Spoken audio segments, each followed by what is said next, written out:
শুরু করতে যাচ্ছি। দেখো, এই যে দুটো কোশ্চেন, এই দুটো কোশ্চেনকে আমি কিভাবে মুখে মুখে সেকেন্ডে উত্তর করব। এই টাইপের কোশ্চেন পরীক্ষায় আসলে তুমি কিভাবে সেকেন্ডে উত্তর করবে, নিমেষের মধ্যে উত্তর শেষ, কলম টাচ করতে হবে না, এরকম পদ্ধতি শেখাবো যে মুখে মুখে উত্তর হবে, 2 সেকেন্ডও লাগবে না, বাস অঙ্ক দেখা মাত্রই উত্তর এটা।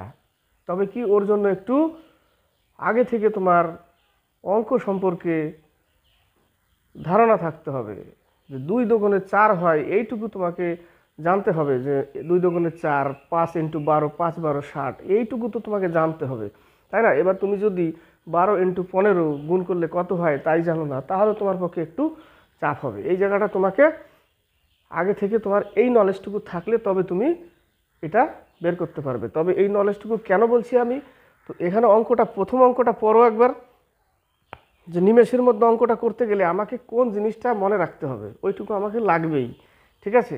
তো ওইটুকু লাগা তোমার পক্ষে ভালো উপকার, কারণ ওইটুকু থাকলে অনেক অঙ্ক তোমার মুখে মুখে হবে। প্রথম অঙ্কটাতে দেখে নাও যে একটি পার্টিতে প্রত্যেক ব্যক্তিকে একটি করে উপহার দেয়। অনেকেই এই অঙ্কের সাথে পরিচিত, অনেকে অঙ্ক করতে গিয়ে মিডিল টার্ম করে উত্তর আসছে। তো মিডিল টার্ম করতে গেলে 3 4 5 লাইন লিখতে হবে আমাকে, তবে আমি মিডিল টার্ম কেন করতে যাব? যদি আমার 2 সেকেন্ডে উত্তর আসে তাহলে আমি মিডিল টার্ম কেন করব? করতে গিয়ে 2 মিনিট কেন নেব?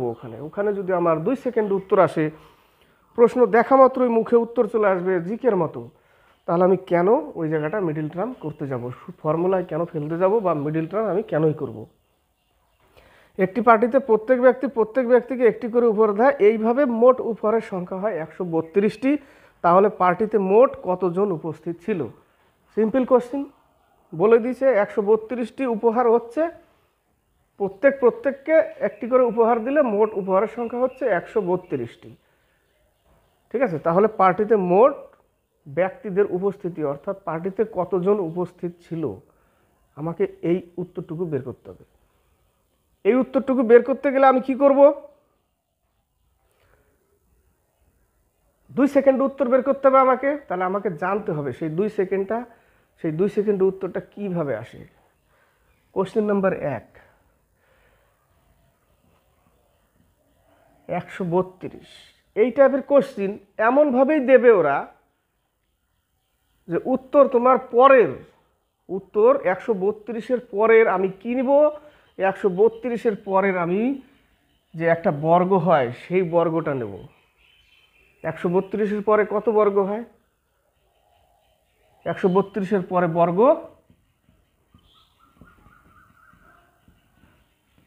144 হয়, তাই না? 132-এর পরে বর্গ কত? 144। 132-এর পরে 140, 46, 150,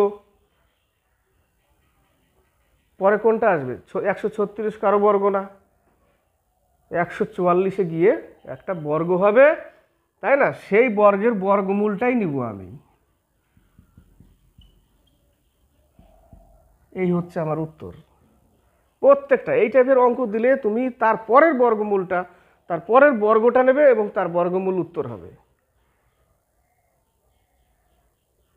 ধরে নাও সাপোজ তোমাকে কোনো উপহার দিল আমাকে, যে পার্টিতে সবাইকে উপহার দিল, 20টি উপহার উঠলো, তাহলে পার্টিতে মোট সদস্যের সংখ্যা কত? সাপোজ এই জায়গাটা এমনভাবে দেবে যে এটা একটা নিয়মের মধ্যে থাকে, তো আমি যা খুশি তাই দিয়ে দিলাম, 149টা উপহার, 145টা উপহার দিতে পারবে না, কারণ ওটা একটা নিয়মের মধ্যে পড়ে থাকে ওই অঙ্কটা। তো সেইভাবে পার্টিতে সেইভাবে উপহারের সংখ্যা ওকে দিতে হবে, অঙ্ক যে বানাবে, যে দেবে, তাকে ওইভাবে দিতে হবে। ওই জায়গাটা আন্দাজে আমি দিয়ে দিলাম যে 147টা উপহার হবে না ওরকম অঙ্ক, ঠিক আছে? ওরকম দিতে পারবে না। আমি সাপোজ এটা 20টা নাও হতে পারে উপহার, তো 20 ধরে নাও সাপোজ যে 20টি উপহার উঠলো, তাহলে এর পরের বর্গ কত? 25। তাহলে এটা হবে উত্তর। এই টাইপের বলতে চাচ্ছি আমি, এই টাইপের। ধরে নাও উপহারের সংখ্যা 52টা উঠলো, বা 58টা উঠলো, এরকম কিছু একটা, 55টা উঠলো, তাই না? তাহলে এটা উপহার ধরে নাও, তাহলে কতজন উপস্থিত ছিল পার্টিতে? এর পরের বর্গ কত? এর পরের বর্গ হচ্ছে, এর বর্গমূল নিতে হবে 5 উত্তর, এর পরের বর্গ হচ্ছে কত 64, তাহলে এর বর্গমূল নিলে 8 জন। এই টাইপের আমি বোঝাতে চাচ্ছি জাস্ট, কারণ আমি এখন যদি 58 নিতে, এটা তো আন্দাজে নিলাম, কিন্তু আমি এটা আন্দাজে নিতে পারবো না, একটা সিস্টেমেটিক করা আছে যে এতগুলোই উপহার ওখানে রাখতে হবে, তবেই অঙ্কটা হবে। আন্দাজে লিখে দিলাম 58টা 59টা, ওরকম দেওয়া যাবে না, ঠিক আছে? জাস্ট বোঝানোর জন্য বললাম। তাহলে আমি কি করব, এই টাইপের অঙ্ক থাকলে পরের যে বর্গটা তার বর্গমূল নিলেই আমার উত্তর। আমার মিডিল টার্মের অঙ্ক বা ফর্মুলায় ফেলে ফেলে 4 লাইন লেখার কোনো দরকার নেই, ঠিক আছে? গেল একটা অঙ্ক। নেক্সট পরের অঙ্কটা দেখো, একটি প্রতিযোগিতায় 5 জন খেলোয়াড় অংশগ্রহণ করেছে। প্রতিযোগিতার নিয়ম অনুসারে প্রত্যেক খেলোয়াড়ের সাথে একবার করে খেলবে। সিম্পল জিনিস, টিমে 5 জন খেলোয়াড় আছে, প্রত্যেক খেলোয়াড়ের সাথে একবার করে খেলবে। তাহলে প্রতিযোগিতার নিয়ম অনুসারে কতগুলি ম্যাচ খেলা যাবে, এটা একটু ফর্মুলায় ফেলতে হবে। এটার ফর্মুলা লিখে নাও। এটা 1 নম্বর কোশ্চিন, এটা হচ্ছে এখানেই লিখি, এটা হচ্ছে 2 নম্বর কোশ্চিন, ঠিক আছে? n into n-1/2। n বলতে এখানে কয়জন খেলোয়াড়, সেই খেলোয়াড়ের সংখ্যা বসাতে হবে।